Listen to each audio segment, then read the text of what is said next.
ये पोएम एक ऐसे शख्स के बारे में जिसके दो सेल्व्स हैं, मीन्स यू एंड आई।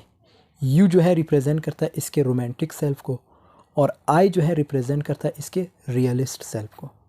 जो इसका रोमांटिक सेल्फ है वो इसे हमेशा ये इजाज़त देता रहता है कि जिस लड़की से ये प्यार करते हैं कि उसे जाके प्रपोज कर दो, लेकिन इसका जो रियलिस्ट सेल्फ है वो इसे रोकता है। इसके माइंड में डिफरेंट मीन्स जो ख़यालात हैं वो आते हैं कि अगर मैंने प्रपोज कर दिया तो क्या होगा।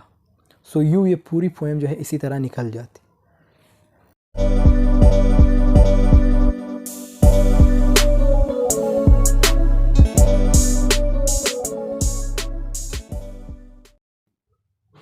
बिस्मिल्लाहिर्रहमानिर्रहीम, अस्सलाम वालेकुम, हेलो एवरीवन। उम्मीद करता हूँ आप सब खैरियत से होंगे। आज जो हमारा पोएम है that's the love song of J Alfred Prufrock by T S. Eliot. दोस्तों ये पोएम जो है काफ़ी लंबा है, तो ये वीडियो भी काफ़ी लंबी हो सकती है। तो इस पोएम में हम डिस्कस करेंगे की फैक्ट्स, सेटिंग, ट्रांसलेशन और लास्ट में इसका जो थीम होगा वो डिस्कस किया जाएगा। सो टाइम वेस्ट किए बगैर बढ़ते हैं आगे। So let's get started. की फैक्ट्स में जो सबसे पहला पॉइंट है, इस पोएम को जो है कंपोज किया गया फर्स्ट वर्ल्ड वॉर पीरियड के दौरान। इसको है लिखा गया 1910 से 1911 के बीच में। इसको फर्स्ट ऑफ ऑल पब्लिश कराया गया एक पोइट्री मैगज़ीन इन 1915, और बाद में इसे 1917 जो एलिट्स का फर्स्ट पोइट्रिक वॉल्यूम था प्रूफ्रॉक और एंड अदर ऑब्जर्वेशन, उसमें पब्लिश कराया गया। इसका जो टाइटल है वो रुडयार्ड किपलिंग्स पोएम से लिया गया है, जिसका नाम था the love song of Hardial, published in plain tales from hills. इसका जो एपिग्राफ है, एपिग्राफ का मतलब है अविटी सेइंग, मींस एक अक्लमंदी का जो अक्लमंदी के सेंटेंसेस होते हैं, कोटेशंस होते हैं, उसको हम एपिग्राफ भी कह सकते हैं। वो किससे लिया गया है? डेंटेज इन्फेर्नो कैंटो 27 से लिया गया। डेंटे कौन था? ये जो है एक इटालियन पोइट था। इसका जो एक पोएम था इन्फेर्नो, इससे लिया गया है। The first 6 lines said by Guido da Monte feltro, ये जो है उसने कहे थे। और ये पोएम जो है एक इंटीरियर मोनोलॉग है, मींस एक ड्रामेटिक मोनोलॉग है। इंटीरियर मोनोलॉग का मतलब ये है the speaker speaks with himself. जैसे मैंने बताया ये पोएम काफ़ी लंबा है, तो इसके 132 पोएटिक लाइंस हैं, और इसका जो स्टाइल है पोएम का वो आयरनिक एंड एफिग्रामेटिक है। इसमें जो मैन है जिसके बारे में बात की जाती है इस पूरे पोएम में, वो जो है जे एल्फ्रेड प्रूफ्रॉक है। जैसे मैंने बताया इसके दो सेल्व्स हैं, जे एल्फ्रेड प्रूफ्रॉक के दो सेल्व्स। एक जो है यू जो है रेफ़र करता है कि इसको रोमांटिक सेल्फ को। एक जो है आई जो है रेफ़र करता है इसके रियलिस्टिक सेल्फ को या रियलिस्ट सेल्फ को। उसके बाद इसका जो राइम स्कीम है वो इर्रेगुलर है but not random, while sections of the poem में रिजेंबल फ्री वर्स। इस जो पोइट्री है इसमें आयरनी है, mixture of irony is there. First of all जो इसका टाइटल है वो इवन आयरनिक है। प्रूफ्रॉक का जो कैरेक्टर है वो आयरनिक है। फिर ये पूरे पोएम में कोई रोमांटिक लव नहीं है, मींस जैसे ये पोएम का नाम है the love song of J Alfred Prufrock, but there is no song of any kind in poetry and no romantic love like making kisses and hugs. There is no such kind of things in whole poem. उसके बाद बढ़ते हैं इसके setting की तरफ, और setting की बात करें तो इसकी सेटिंग जो है एक स्मोकी सिटी में हुई है, एक धुंध वाली शहर में। अब इसमें दो चीज़ें पाई जाती है। ये जो सेटिंग है, या तो इसके जो अपनी जगह थी एस.टी. लुइस जहाँ पे एलिट ग्रेव अप हुआ था वहाँ हुई है, या 1914 में इसने लंदन की तरफ मूव किया था, या इसकी सेटिंग उधर हुई है। तो उसके बाद इस पोएम की ट्रांसलेशन देखते हैं। The first line, let us go then you and I. You and I जो है रेफ़र करता है एल्फ्रेड प्रूफ्रॉक को। तो let us go then you and I, तो चलो चलते हैं मैं और तुम। When the evening is spread out against the sky, जब आसमान में शाम के वक्त थोड़ी थोड़ी जो डार्कनेस है वो फैली हुई होती है। Like a patient etherized upon a table, जैसे एक मरीज़ नहीं होता, सुन सा एक टेबल पर पड़ा होता है। तो ये जो है एथराइज्ड का मतलब है मीन्स जिसमें मीन्स जो होश जिसे ना हो, जिसको कोई होश ही ना हो। और उसके बाद जो फोर्थ लाइन है that is let us go through certain half deserted streets, और चलो चलते हैं उन सुनसान गलियों में से। हाफ डिसर्टेड का मतलब है नॉट हैविंग मैनी इनहेबिटेंट्स या विजिटर्स, वहाँ मीन जहाँ पे ज़्यादा लोग नहीं रहते या विजिटर्स वहाँ पे जाते नहीं, ऐसी जगह को हम हाफ डिसर्टेड कहते हैं। फिर उसके बाद द मटरिंग रिट्रेट्स, और इन गलियों में जो घर है इनमें से बुड़बुड़ाने की आवाज़ें आ रही है। मटरिंग का मतलब है बुड़बुड़ाहट, रिट्रेट्स का मतलब है घर। Of restless nights in one night cheap hotels, और जो लोग इन घरों में रहते हैं उनको इधर मतलब इन घरों में अपनी जो बेआराम की रातें हैं वो गुजारनी पड़ती है। रेस्टलेस का मतलब है बेआराम। और last line, and sawdust restaurants with oyster shells, और ये जो रेस्टोरेंट्स है फूल से भरे पड़े हैं, मीन्स ये जो रेस्टोरेंट है यहाँ पे ये फूल से भरे पड़े हैं और आधे धूल से भरे हुए हैं। और यहाँ पे सॉ डेस्ट का मतलब है लकड़ी का बरादा, means fine particles edge of wood made by a saw in cutting. और इस तरह ऑस्टर शेल्स, या इसको उर्दू में कहते हैं सेब शेल, और जो लोग रेस्टोरेंट्स में बैठकर ऑस्टर शेल्स खाते हैं, तो ये लाइंस का ये मतलब था। And streets that follow like a tedious argument of insidious intent, और ये जो गलियां हैं ये ऐसी हैं जहाँ पर कभी ना ख़त्म होने वाली डिस्कशन होती है। मींस इन गलियों में कभी ना ख़त्म होने वाली डिस्कशन होती है जो बंदे को तखा देती है। ऐसी डिस्कशन होती है जिसका कोई फ़ायदा नहीं होता, किसी को कोई फ़ायदा ही नहीं पहुँचता। टीडियस आर्गूमेंट का मतलब है तकलीफ द दलील, और इनसाइडियस का मतलब है crafty, proceeding in a gradual subtle way but with very harmful effects. फिर उसके बाद आता है to lead you to an overwhelming question, और उसके बाद oh don't ask what is it. Discussion से याद आया मेरे दिमाग में भी एक बेहतरीन क्वेश्चन है, लेकिन वो आगे से कहते हैं कि लेकिन पूछना मत, जस्ट लीव द क्वेश्चन, जो मतलब जो सवाल तुम पूछना चाहते हो उसे छोड़ो, आओ चलो और अपनी विज़िट पर चले। Let us go and make our visit. In the room the women come and go talking of Michelangelo. Room में जो है क्या होता है, रूम में लड़कियां आती जाती हैं और बात करते हैं माइकल एंजलियो की, जो कि एक पेंटर था, उसके बारे में बात करते हैं। अब मीन्स जो जो एल्फ्रेड हैं वो एक रूम में बैठ जाते हैं, वहाँ पे जो है डिफरेंट फीमेल्स आती हैं, वो किसके बारे में बात करती हैं। अब उन्हें कुछ पता ही नहीं है कि माइकल एंजलियो था कौन, लेकिन जस्ट अपने आप को शो ऑफ करने के लिए उसके बारे में बात करते। सो जो रूम में लड़कियां आती हैं वो बात करती हैं माइकल एंजलियो की, जो कि एक मशहूर मीन्स एक फेमस पेंटर था। उसके बाद अगले लाइंस में the yellow fog that rubs it's back upon the window panes, धुंध जो है अपनी पीठ को खिड़की से रगड़ रहा है। मतलब एक फॉग को अब ये कंपेयर कर रहा है किसके साथ, एक बिल्ली के साथ। तो उसके बाद the yellow smoke that rubs it's मजल ऑन द विंडो पेन्स, धुंध के साथ जो स्मोक होता है तो उसमें मिट्टी मिल जाती है, मतलब कोहरे के अंदर जो मिट्टी मिल जाती है तो वो स्मोक बन जाता है। Leaked it's tongue into the corners of the evening, और जो धुंध है वो इतनी ज़्यादा हो गई है, मतलब हर चीज़ धुंध से कवर हो गई। फिर उसके बाद lingered upon the pools that stand in drains, और जो प्रूफ्रॉक है मीन जो एल्फ्रेड प्रूफ्रॉक है वो ये कह रहा है कि जो धुंध है वो नाले में भी पाई जाती है। मतलब जो प्रूफ्रॉक है इधर उधर की बातें कर रहा है। अब इसका काम है कि वो लड़की को प्रपोज करे, लेकिन ये जो है इधर उधर की बातें कर रहा है। फिर उसके बाद जो है let fall upon its back the soot that falls from chimneys slipped by the terrace made a sudden leap and saying that it was a soft October night। ये 3 लाइंस एक साथ पढ़ेंगे। अब जो प्रूफ रॉक है उसका ध्यान खिड़की से बाहर है कि कैसे चैमनीज जो है उससे धुआं निकल रहा है, और जो उधर से धुआं निकल रहा है वो कैसे स्मोक में जाके मिल रहा है, और ये बताया गया है कि अक्टूबर की सैर नाइट है। और last line curled once about the house and fell asleep, आखिरकार तक हार कर वो बिल्ली सो ही गई। मतलब जो धुंध है उसे ऐसा बयान किया गया है जैसे वो एक बिल्ली हो। मतलब अब प्रूफ्रॉग के पास कुछ भी नहीं है बाहर देखने के लिए। उसके बाद जो नेक्स्ट लाइंस हैं, And indeed there will be time for the yellow smoke that slides along the street, rubbing its back upon the window panes. इसमें जो दो लाइंस हैं वो रिपीटेड हैं। प्रूफ्रॉग कन्फ्यूजन का शिकार है, उसके माइंड में बहुत कुछ चल रहा है।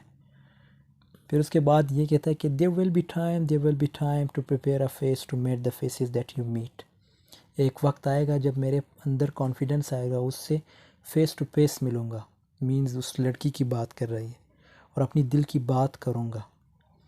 अब ये जो है इधर उधर की बातें कर रहा है, उसको प्रपोज़ करने की बजाय इधर उधर की बातें कर रहा है। फिर उसके बाद जो अगले लाइंस हैं, there will be time to murder and create, मतलब ये कह रहा है कि मेरे पास बहुत टाइम है, इतना टाइम है कि उसमें एक मर्डर और एक क्रिएशन हो सकता है। And time for all the works and plays of hands, और इतना टाइम है कि अपने सारे काम आसानी से कर सकता हूँ। That lift and drop a question on your plate, time for you and time for me and time yet for 100 indecisions and for 100 visions and revisions. अब प्रूफ्रॉग ये कह रहा है कि मेरे पास बहुत टाइम है और मैं आराम से बैठकर सोच सकता हूँ कि मुझे अपनी जीएफ से क्या बातें करनी चाहिए और क्या करना है। और फिर जब मैं ये सोच लूँ कि तुमसे क्या बातें करनी है, और फिर भी मेरे पास इतना टाइम है कि जो बातें मैंने सोची थी उसको एनालाइज कर सकूँ, उसको रिवाइज कर सकूँ, कि जो बातें हैं, कि जो बातें जो मैंने कही थी वो कहने के काबिल है या नहीं। फिर उसके बाद before the taking of a toast and T, मेरे पास बहुत सा टाइम है तुमसे मिलने से पहले। अब फिर वही सेंटेंस आ जाता है, in the room the women come and go talking of Michelangelo. Room में जो है लड़कियां आती जाती हैं और बात करती हैं माइकल एंजलियो की, जो कि एक फेमस पेंटर था। उसके बाद next lines, and indeed there will be time to wonder do I dare and do I dare. अब ये क्या कह रहा है, और मेरे पास इतना टाइम है, ये जो एल्फ्रेड प्रूफ्रॉग है वो ये कह रहा है कि मेरे पास इतना टाइम है कि अपने आप से सवाल कर सकूँ, अपने आप से पूछूँ कि क्या वाकई मेरे अंदर इतनी हिम्मत है। Time to turn back and descend the stair with a bald spot in the middle of my hair, they will say how his hair is growing thin. bald का मतलब है गंजा, और ये कह रहा है कि चलो अब वक्त आ गया है। अब जो एल्फ्रेड प्रूफ्रॉग है वो ये कह रहा है कि चलो अब वक्त आ गया है यहाँ से जाने का, सीढ़ियाँ उतरने का। लेकिन इसके फिर माइंड में आती कि लेकिन अगर मैं ये सीढ़ियाँ क्रॉस की, अगर मैंने ये सीढ़ियाँ क्रॉस की तो फिर मेरा सर दिखेगा, मतलब जो गंजापन है वो दिखेगा। और ये जो फीमेल है ये क्या कहेगी कि इसके तो बाल बहुत पतले हैं और ये तो बाल्ड है, मीन्स एक गंजा है। तो इसके माइंड में डिफरेंट थॉट्स आते रहते हैं। फिर उसके बाद अगले लाइंस में ये क्या कहते हैं, my morning coat, my collar mounting firmly to the chin, my necktie rich and modest but asserted by a simple pin, they will say but how his arms and legs are thin. अब इसको mind में different चीज़ें और आगे के, चलो हालांकि जो मेरा कोट है वो बहुत आला है, वो मतलब, और एक अच्छी टाई भी लगा रखी है मैंने, मीन्स एक अच्छी टाई भी पहनी है, लेकिन ये जो लोग हैं मेरे कोट को नहीं देखेंगे। मीन्स इसके माइंड में डिफरेंट चीज़ें चल रही। ये आगे से क्या कहता है कि ये जो लोग हैं वो मेरी कोट को नहीं देखेंगे, बल्कि ये लोग सोचेंगे कि मेरे हाथ और पाँव कितने पतले हैं। मीन्स इसे अपने अंदर जो है डिफ़ेक्ट्स ही डिफ़ेक्ट्स नज़र आ रहे, इसको मीन्स इसकी क्वालिटीज़ इसको शो नहीं हो रही, इसको खामियाँ ही नज़र आ रही है अपनी। और इसके बाद क्या कहता है, do I dare disturb the universe, क्या मेरे अंदर इतनी हिम्मत है कि मैं यूनिवर्स को डिस्टर्ब कर सकूं, मीन्स एक कुल कायनात को डिस्टर्ब कर सकूं। In I mean there is time for decisions and revision which I mean will reverse, और ये जो डिसीजन मैं लेता हूँ वो एक मिनट में बदल जाते हैं। मतलब ये कि अभी कुछ सोच रहा हूँ, क्या पता उसके बाद कुछ और सोच लूँगा, मतलब जो मेरे थॉट्स है वो चेंज होते रहते हैं। तो ये इसकी एल्फ्रेड प्रूफ्रॉग की बातें हैं। फिर उसके बाद अगले लाइंस में क्या होता है, अब ये लाइंस में क्या कह रहा है, for I have none known them all already, known them all। और मैं जो हूँ सभी लोगों को बहुत अच्छी तरह से जानता हूँ, जितने भी लोग इस पार्टी में हैं। अब ये अल्फ्रेड प्रूफ्रॉक जो है, जैसे मैंने बताया, एक पार्टी में भी है और साथ में एक रूम में भी कभी कभी जाते चक्कर लगाते रहते हैं। तो ये क्या कहता है कि मैं सभी लोगों को जानता हूँ जो इस पार्टी में मौजूद है, जितने भी लोग हैं। Have known the evenings, mornings, afternoons. और मैं इस एरिया का एटमॉस्फेयर भी जानता हूँ कि मॉर्निंग टाइम कैसा होता है, इवनिंग टाइम, आफ्टरनून टाइम क्या क्या होता है। I have measured out my life with coffee spoons। और मैं इस एरिया में बहुत ज़्यादा कॉफ़ी मैंने पी रखी है, मतलब मैंने यहाँ पे बहुत ज़्यादा कॉफ़ी पी है। उसके बाद I know the voice is dying with a dying fall beneath the music from a farther room. बगल वाले रूम में खूब पार्टी चल रही है और जो म्यूज़िक है वो भी तेज़ होता जा रहा है, तभी लोगों की आवाज़ें कम हैं। So how should I presume. तो मैं कैसे हिम्मत करूँ अपनी बात को करने की। मतलब इसके बहाने चल रहे हैं, इसके पास अपॉर्चुनिटीज़ बहुत हैं कि ये जो है अपनी जो लव है, जो मोहब्बत है, उसका इजहार करे, लेकिन इसके माइंड में डिफरेंट चीज़ें चल रही है, कभी क्या कभी क्या। तो उसके बाद क्या कहते हैं, and I have known the eyes already, known them all, and the eyes that fix you in a formulated phrase. और ये जो पार्टी में लोग हैं, ये लोग मुझे पिन कर देंगे, जैसे मतलब, और इस लाइन में क्या कह रहा है, और इस पार्टी में जितने भी आंखें उन सबको बहुत खूब जानता हूँ। इस लाइन्स का मतलब ये कि वो सभी लोगों की अच्छी तरह से जानता है, और अगर मैंने प्यार का इजहार किया तो सभी लोग मुझे घूरेंगे। And when I am formulated sprawling on a pin, when I am pinned and wriggling on the wall. और ये जो पार्टी में लोग हैं, ये लोग मुझे पिन कर देंगे, जैसे एक साइंटिस्ट जो है इंसेक्ट्स को नहीं करता, इसी तरह ये लोग मुझे करेंगे, मुझे घूरना शुरू कर देंगे कि लोगों का रिएक्शन क्या होगा। Then how should I begin. तो इस माहौल में मैं कैसे शुरुआत करूं। To spit out at the butt ends of my days and ways, and how should I presume. और मेरी जो ज़िंदगी है वो एक सिगरेट की तरह है, उसे फूंक दिया गया, मतलब उसकी जवानी डल गई है। तो इस हालत में मैं कैसे अपनी बात को करूँ, and how should I presume. तो इस हाल में या इस हालत में मैं कैसे अपनी बात को करूँ।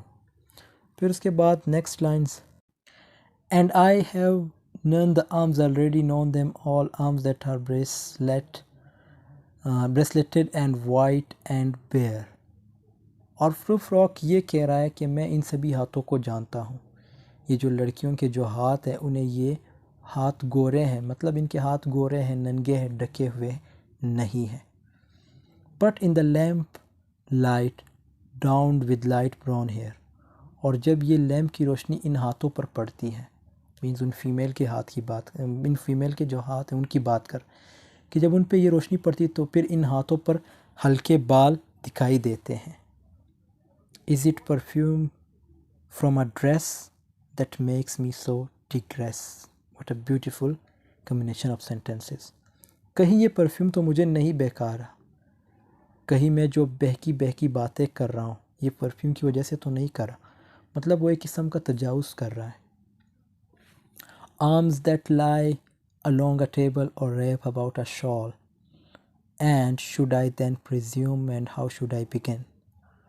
जो औरतें हैं उन्होंने अपने हाथ टेबल पर रख रखा है, और जो जिस्म है उसे चादर से ढक रखा है, और ये जो मौका है, क्या ये सही है प्यार का इजहार करने का। मतलब अल्फ्रेड प्रूफ्रॉक ये कह रहा है कि क्या ये मौका सही है प्यार का इजहार करने का, क्या मुझे जाना चाहिए, तो फिर मुझे किस तरह से शुरुआत करनी चाहिए, मतलब मुझे स्टार्ट में क्या कहना चाहिए और क्या नहीं कहना चाहिए। अब इसके माइंड में और डिफरेंट चीज़ें चल कि अगर सपोज़ मैंने प्यार के मतलब जो इजहार है वो किया भी, तो स्टार्ट में मुझे क्या कहना चाहिए, क्या नहीं कहना चाहिए। तो ये इसके माइंड में डिफरेंट चीज़ें आती रहती हैं। फिर उसके बाद अगले लाइन्स में, shall I say I have gone at dusk through narrow streets and watched the smoke that rises from the pipes of lonely men in shirt slave running out of windows। In 3 lines का क्या मतलब है।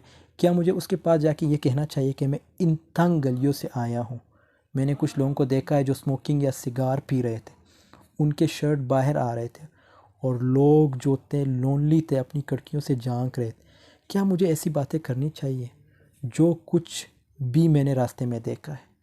अब जो जिस रास्ते से ये आया था उसमें इसने डिफरेंट चीज़ें देखी थी, तो अब ये कह रहा है कि अगर सपोज़ मैंने अपनी मोहब्बत का इजहार भी किया तो क्या मुझे ये चीज़ें कहनी चाहिए कि मैं जब रास्ते में आता तो इस तरह कुछ लोग सिगरेट पी रहे थे, उनके शर्ट्स बाहर आ रहे थे, या कुछ लोग खिड़कियों से झांक रहे थे, ये कर रहे थे, वो कर रहे थे। क्या ये चीज़ें मुझे, जिससे मैं मोहब्बत करता हूँ, उसे इजहार करते वक्त, मोहब्बत का इजहार करते वक्त ये कहनी चाहिए या नहीं। तो उसके बाद क्या कहता है कि I should have been aware of raised claws scuttling across the floors of silent seas। और यू यहाँ प्रुफ्रॉक अपने आप को केकड़े से कंपेयर कर रहा है। जिस तरह केकड़े के पास दो पंजे होते हैं, केकड़ा अपने आप को उन दोनों पंजों से प्रोटेक्ट करता है, मीन्स सेव करता है, उसी तरह मेरे पास भी दो पंजे होने चाहिए जिस तरह केकड़े के पास है। अब देखो इसके पास, मीन्स ये डिफरेंट सोचने लगा कि अब मेरे पास केकड़े की तरह दो पंजे भी होने चाहिए। उसके बाद अगले लाइंस में क्या कहता है, अब ये जो अगले 3 लाइन इनको फिर एक साथ पढ़ेंगे। And the afternoon the evening sleep so peacefully smoothed by long fingers asleep tired or it malingers. यहाँ ये जो है मतलब एक कैट है, उसको एज अ सिंबल के तौर पे इस्तेमाल किया गया है कि बिल्ली बहुत थक गई थी, उसने दोपहर और शाम सोकर गुजारी है, उस बिल्ली को सुलाया गया है। और इस तरह मतलब वो बिल्ली तक गई या उस बिल्ली ने तकने का बहाना बनाया है। Stretched on the floor here beside you and me, और हम दोनों की बगल में आके वो बिल्ली सो गई है, मतलब बगल में आकर वो बिल्ली सो गई है। अब ये फिर आगे से क्या कहता है कि should I take tea and cakes and ices have the strength to force the movement to its crisis. क्या मुझे चाय और केक खाकर बात करनी चाहिए। लो अब चाय और केक की फिर बात आ गई कि क्या मुझे चाय और केक खाकर बात करनी चाहिए, क्या पता कुछ रिफ़्रेशमेंट के बाद मेरा मूड जो है बदल जाए, मेरे अंदर ताकत या हिम्मत आ जाए उसको झेलने की। लो मीन्स कि अगर मैं थोड़ा रिफ़्रेश होऊंगा, ये चीज़ें खाऊंगा, तो क्या पता मेरे अंदर जो है एनर्जी आ जाए, वो जो बातें करे उसको जी लूँ। तो मीन्स अब ये डिफरेंट जो है, इसका जो है डिफरेंट थॉट्स है अपनी मोहब्बत का इजहार करने से पहले, कि मेरे साथ ये ना हो जाए, ये ना हो जाए, या ये मैं ये करूँगा तो क्या इससे क्या इफ़ेक्ट पड़ता है। तो डिफरेंट चीज़ें हैं ये। एंड अगले लाइन में क्या कहता है, and though I have seen my head sorry the but though I have wept and fasted wept and prayed. और मैं जो हूँ, मैंने उस लड़की के लिए क्या किया है, मैं रोया हूँ उसके लिए, मैंने जो है मन्नतें मांगी है, उसके लिए भूखा रहा हूँ। तो ये जो है ये बता रहा है अपने आप को। और उसके बाद क्या कहता है कि though I have seen my head grown slightly bald brought in a phone a platter I am no prophet and here is no great matter. अच्छा, इसमें एक चीज़ याद आ जाती है कि ईसाइयों का एक प्रॉफिट था जिसका नाम था जॉन द बेफेस्ट, जिसका सर काट के प्लेट में सर्व किया गया था। तो और यू जो है, अब जो अल्फ्रेड प्रुफ्रॉक है वो अपने आप को उसके साथ कंपेयर कर रहा है कि मैं कोई प्रॉफिट तो नहीं हूँ, ना ही मैंने कोई बड़ा काम किया है। उसके बाद I have seen the movement of my greatness flicker and I have seen the eternal footman hold my coat and snicker and in short I was afraid. इन 3 लाइन्स का क्या मतलब है। जो इटर्नल फुटमैन का मतलब यहाँ मौत है। अब वैसे फुटमैन का क्या मतलब है, नौकर को कहते हैं, जो आपका काम करता है, जो आपका कोट पकड़ता है, छोटा मोटा काम करता है, उसको हम फुटमैन कहते हैं। ये जो है आपको फॉलो करता है। और इटर्नल का मतलब अंदरूनी। तो हमारे अंदरूनी नौकर कौन हुआ, हमारा जो अंदरूनी नौकर है, यहाँ पे अल्फ्रेड प्रुफ्रॉक क्या कह रहा है कि हमारा अंदरूनी नौकर जो है वो मौत है। तो मौत हमारे जिस्म के अंदर हमें मौत फॉलो करती है। तो जो अल्फ्रेड प्रुफ्रॉक है उसे एक डर लगा रखा है, मीन्स उसे एक डर लगा है कि जो हमारे अंदर जो मतलब जो मौत है वो भी हमें फॉलो करती है। अब इन लाइंस का क्या मतलब है, ये जो अगले लाइन है इनमें ये अपने आप को ऐसे शो कर रहा है कि जैसे वो उसकी मजाजी खुदा हो। इन लाइंस का क्या मतलब, and would it have been worth it after all after the cups the marmalade the tree among the 4 billion, among some talk of you and me, would it have been worthwhile to have bitten off the matter with a smile, to have squeezed the universe into a ball, to roll it towards some overwhelming question? In lines का क्या मतलब है? Flu frog जो है इन lines में ये कहता है कि अपने बिलव्ड को प्रपोज करना ये एक बहुत बड़ा चैलेंज है। मीन्स अपने एक ये कहता है कि ये प्रपोज करना ये मेरे लिए एक बहुत बड़ा चैलेंज है। कितना अच्छा होता कि मैं तुमसे बैठकर बात करता, तुमसे दिल की बात करता, लेकिन ये बहुत ही मुश्किल काम है। और वो काम इतना मुश्किल है कि मानो पूरी जो यूनिवर्स है, अब ये वहाँ पे जो to have squeeze the universe into a ball to roll it towards some overwhelming question, means जो पूरी यूनिवर्स है उसको जो है क्या करना, दबा कर बाल छोटा कर देना। मीन्स कि मानो पूरी यूनिवर्स को दबा कर बाल छोटा कर देना, बाल जितना बनाना है, पूरी यूनिवर्स को उतना ही मुश्किल है तुमसे बात करना। इन लाइंस का क्या मतलब हुआ कि मानो पूरी यूनिवर्स को दबाकर बाल छोटा कर देना, बॉल जितना बनाना है, पूरी यूनिवर्स को इतना ही मुश्किल है तुमसे बात करना। और अगला line, to say I am Lazarus come from the dead. Lazarus कौन था? जो है ये एक क्रिश्चियनिटी में बहुत ही गुनहगार इंसान था, गुनाह की वजह से जिसे जहन्नुम में डाल दिया गया। लेकिन लेज़रस ने खुदा से क्या कहा कि जहन्नुम में मुझे तकलीफ़ हो रही है, मुझे वापस अपने भाइयों के पास जाने दो ताकि मैं भाइयों को बता सकूं कि जो गुनाह तुम कर रहे हो उसकी सज़ा जहन्नुम है। और यूँ खुदा इजाज़त दे देता है लेज़रस को, मीन्स कि लेज़रस की तरह हो, फिर से ज़िंदा हुआ हो। तो ये इन लाइन का ये मतलब था। और उसके बाद अगला line, come back to tell you all I shall tell you all. और मैं वापस आया हूँ तुम्हें बताने के लिए, ठीक है, और मैं वापस आया हूँ तुम्हें बताने के लिए, तुम्हें सब कुछ बताने के लिए। If one sitting a pillow bye her head should say that's not what I meant at all, that's not it at all. और मैं अगर इजहार कर भी दिया तो फिर वो अपनी जो पिलो है, जो तकिया है, उसको ठीक करते हुए बोलेगी, मैं तुमसे पोलाइटली बात करती हूँ, उसका ये मतलब तो नहीं कि तुम मुझसे शादी कि या मैं तुमसे शादी करूँगी या मैं मतलब आपसे शादी करूँगी। तो ये इस लाइंस का ये मतलब हुआ। फिर अगले लाइंस में, और अगले जो 4 लाइंस है, and would it have been worth it after all, would it have been worth while after the sunsets and the door yards and the sprinkled streets, after the novels, after the teacups, after the skirts that trail along the floor। अब यहाँ पे क्या होता है, अब जो frock है वो उसे ऐसा लगता है जैसे वो हार मान लिया हो, उसने मतलब हार मान लिया हो, ऐसा लगता है। उसे लग रहा है कि वो उसे प्रपोज़ नहीं कर सकता। तो इन लाइंस का मतलब ये है कि मैं और भी बहुत सी चीज़ों का इंजॉय कर सकता हूँ, मीन्स इंजॉयमेंट कर सकता हूँ, और भी बहुत सी चीज़ें हैं। ज़रूरी नहीं कि मैं अपने बिलव्ड से बात करूँ, यहाँ बहुत सी चीज़ें हैं जिनमें मज़ा है। मैं जो हूँ हरी शाम का लुत्फ़ उठा सकता हूँ और स्ट्रीट्स में डल सकता हूँ, और जो नावल है वो पढ़ सकता हूँ, चाय का मज़ा उठा सकता हूँ, चाय का लुत्फ़ उठा सकता हूँ, और जो लड़कियाँ हैं उनकी स्कर्ट्स को देख सकता हूँ। And this and so much more. और इसके अलावा भी बहुत सी चीज़ें हैं जिनका मैं लुत्फ़ उठा सकता हूँ, जिनको मैं देख सकता हूँ। इट्स इम्पॉसिबल टू से जस्ट व्हाट आई मीन। और अपने बिलव्ड को प्रपोज करना तो इम्पॉसिबल है। और next 2 lines, but as if a magic lantern through the nerves in patterns on a screen would it have been worthwhile। और हाँ, अगर ऐसी मशीन होती जो मेरे दिल का मतलब जो हाल है वो बता सकती है, एक स्क्रीन पर मेरी फीलिंग्स का जो है वो पता लग जाता, तो फिर उस मशीन के ज़रिए मेरी फीलिंग्स का सबको पता लग जाता। तो इन 2 लाइंस का यही मतलब है।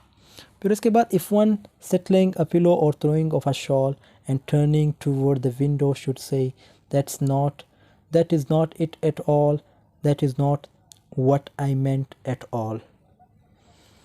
और अगर जो मेरी फीलिंग्स है वो बाहर आ जाती तो मेरे बिलव्ड को पता लग जाता कि मैं उसके बारे में क्या सोचता हूँ। अगर मशीन मेरी फीलिंग्स को बता देती तो फिर जो मेरी बिलव्ड है वो अपनी तकिया को ठीक करती और अपनी शॉल को हटाती, खिड़की की तरफ मुँह करके मुझसे कहती, मैं तुमसे अच्छे मैनर्स में बात करती हूँ। इसका ये मतलब तो नहीं कि तुम मुझसे शादी करोगे। फिर अगले लाइंस जो है और नेक्स्ट लाइन जो है, no I am not Prince Hamlet nor was meant to be. अब ये हैमलेट जो है ये शेक्सपियर का एक फ़ेमस करेक्टर है और कहता है कि मैं कोई हैमलेट नहीं हूँ कि मुझे ये ओहदा मिले। फिर अगले दो lines, am an attendant lord one that will do to swell a progress start a scene or two. मैं हैमलेट जितना नहीं हूँ लेकिन हैमलेट का जो अटेंडेंट था उस जैसा हूँ, जो हैमलेट के स्टार्ट में या सेकंड सीन में आ गया था। मतलब ये कहना चाह रहा है कि मैं हैमलेट की अटेंडेंट की तरह हूँ। हैमलेट जैसा नहीं हूँ लेकिन हैमलेट का जो अटेंडेंट था उस जैसा हूँ। Advice the prince no doubt an easy tool. जो प्रिंस को एडवाइस करता है, मैं वो अटेंडेंट हूँ हैमलेट का, उसमें कोई शक नहीं कि मैं भी एक ईजी टूल की तरह हूँ जिसे लोग इस्तेमाल कर सके। Deferential glad to be of use. और मुझे खुशी हुई जब कोई मुझे इस्तेमाल करता है, मुझे खुशी होती है जब कोई मुझे इस्तेमाल करता है। Politic cautious and meticulous. होशियार भी हूँ और डरपोक भी हूँ।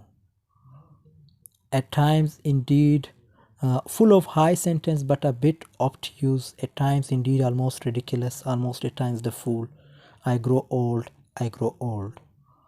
और जो बड़ी बड़ी बातें करते वो भी हूँ और थोड़ा सा बेनोक भी हूँ, और कभी तो मैं रिडिकुलस हो जाता हूँ, मीन्स एक मज़ाइका ख़ेज़ बन जाता हूँ। लोग जो है मेरा मजाक उड़ाते हैं, और कभी बेवकूफ़ों की तरह, जो इडियट्स होते हैं उनकी तरह बिहेव करता हूँ।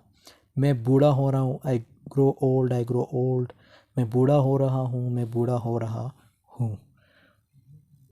I shall wear the bottoms of my trousers rolled. Shall I part my hair behind? Do I dare to eat a peach? I shall wear the white linen trousers and walk upon the beach. और मुझे जो है जो अपने trouser को मोड़ लेना चाहिए ताकि मैं थोड़ा कम लगूँ, थोड़ा फैशनेबल लगूँ। और जो इन लोग जो मेरे जो बाल हैं, क्या मुझे पीछे की तरफ जो मेरे बाल हैं, क्या मुझे पीछे की तरफ कंघी करनी चाहिए? और क्या मैं जो पीच है वो खा सकता हूँ? क्या मैं जो हूँ जो मतलब जो ट्राउज़र्स हैं जो वाइट है वो पहन सकता हूँ? या जो बीच है क्या उस पर वॉक कर सकता हूँ? अब उसके बाद अगले लाइन्स में ये क्या कहता है, I have heard the mermaid singing each to each, I don't think they will sing to me. अब बीच पर जो मरमेड्स होती हैं, जो जिलफरिया होती हैं, जो गाना गाती है, अगर मैं ये सब पहन कर जाऊँ तो क्या वो मेरे लिए गाना गाएगी? आई डोंट थिंक सो, मतलब मैं ऐसा नहीं सोचता कि वो मेरे लिए गाना गाएगी। I have seen them riding seaward on the waves, और मैं उनको देख चुका हूँ, वो जो है समंदर की परों में मौज करती है। और जो कलर्स, जो वाइट कलर्स की मतलब जो जाग है वो भी देख चुका हूँ। अब ये जो लास्ट 6 लाइन्स है इसको एक साथ ही पढ़ेंगे। और I have seen them riding seaward on the waves, combining the white hair of the waves blown back. When the wind blows the water white and black, we have lingered in the chambers of the sea by seagulls, rich with sea-wet red and brown, till women voices wake us and we drown. और मैं उनको देख चुका हूँ, वो जो है समंदर के परों में मौज करती है, जो लहरें होती है उनमें लहरों में मौज करती है। मीन्स किसकी बात कर रहा है? ये जो झील परिया इनकी बात कर रहा है कि वो जो है समंदर के लहरों में मौज करती है, और जो वाइट कलर्स की जाग होती है उन्हें डिस्टर्ब करती है। समंदर का पानी समंदर की जाग को इधर उधर करता है, जिसकी वजह से समंदर काला और सफ़ेद हो जाता है। तो और यू जो एल्फ्रेड प्रूफ्रॉक है उनके साथ समंदर की बीच में है। अब ये जो झील परिया इसके साथ समंदर की बीच में और मौज कर रहा है झील परियों के साथ, और जो झील परियाँ हैं वो प्रूफ्रॉक को माला पहनाती है, और वो ख्वाब टूट जाते हैं जब कुछ लोगों की जो आवाज़ें, और जो मीन्स जो कुछ लोग जो होते हैं जो जिनकी आवाज़ें आती हैं, और यूँ जो एल्फ्रेड प्रूफ्रॉक साहब हैं वो जाग जाते हैं। मतलब ये एक ख्वाब था। और इस तरह जो एल्फ्रेड प्रूफ्रॉक मीन्स जो डियर पर्सन है वो जाग जाते हैं, मतलब इसका जो ख्वाब है वो टूट जाता है। मेरे कहने का ये मतलब है कि जो एल्फ्रेड प्रूफ्रॉक ड्रीम में था, ये रियलिटी को फेस करना उसकी बस की बात नहीं थी। ये सारा एक ड्रीम था, तो रियलिटी ये फेस कर नहीं सकता था, और इस तरह इसके जो है ये ख्वाब टूट जाते हैं। और उसके बाद इसके जो है थीम की बात करेंगे। पोएम तो काफ़ी लंबा पोएम था, मैं ख़ुद थक गया हूँ बोल बोल के। तो इसके बाद इसकी जो थीम है वो डिस्कस करते हैं।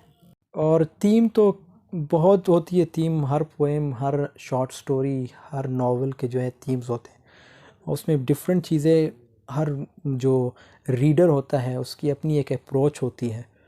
तो इस पोएम में जहाँ तक मुझे लगा है उसकी थीम ये है। और जैसे पहला पॉइंट है इनडिसिशन, लॉनलीनेस, दूसरा पॉइंट, तीसरा ageing, love, manipulation, appearance, temporal repetition and anxiety, fragmentation, और लास्ट में debasement and hell. So thanks for watching. Do subscribe channel and press the bell icon to notify you for every new video. मिलते हैं next video में। अगर फिर भी कोई question हो आप लोगों का तो ज़रूर कमेंट सेक्शन में पूछिएगा। तब तक के लिए अल्लाह हाफिज़, टेक केयर ऑफ़ योरसेल्फ।